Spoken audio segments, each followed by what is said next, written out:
Hey, welcome back to my channel. Check this out.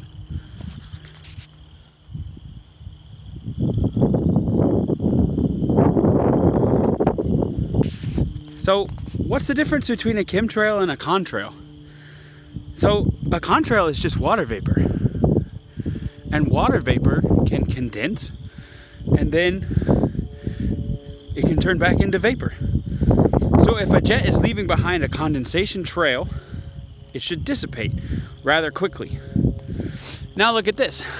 I don't know if you can see this kind of hazy, it almost looks like a very, very thin, kind of pulled, cottony looking cloud that covers the whole sky, but no individual clouds, just a lot of that.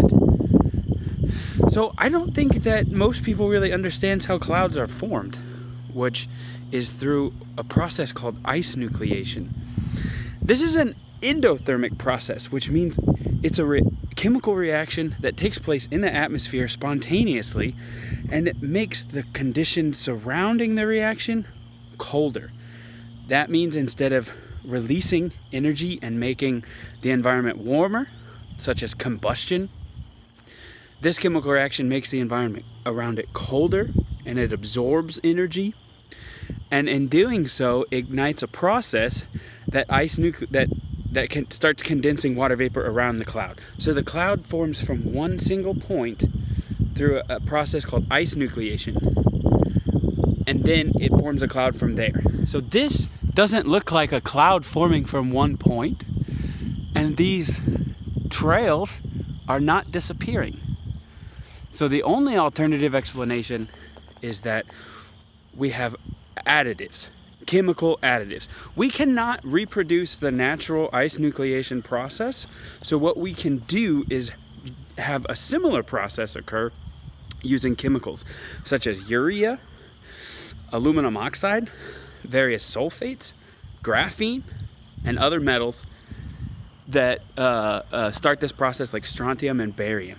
These chemicals are put into the plane jet fuel sometimes, or they're carried as a payload and released by nozzles on the back of the plane. So this formation of these kind of wispy, all coverage clouds are a direct result of spraying chemicals in the air to start the ice nucleation process. It's not starting at one point naturally, it's starting at thousands of different points all over the sky and creating these thin little clouds. And if you do it enough, like they're doing all day long, you get a solid cloud layer. This is called cloud seeding, and it's done by something called atmospheric aerosol injections. And it's been being done for about 40 years now. And they're ramping it up, and they're doing it more and more. So watch the news. When you see them telling you like, hey, there's a new idea, it's called cloud seeding, let's give it a try. What they're really doing is they're tricking you, because they've already been doing it. They just can't hide it anymore. Anyways, look up today, have a great day, question everything. Hey, give me a like if you like it. You know I like the likes.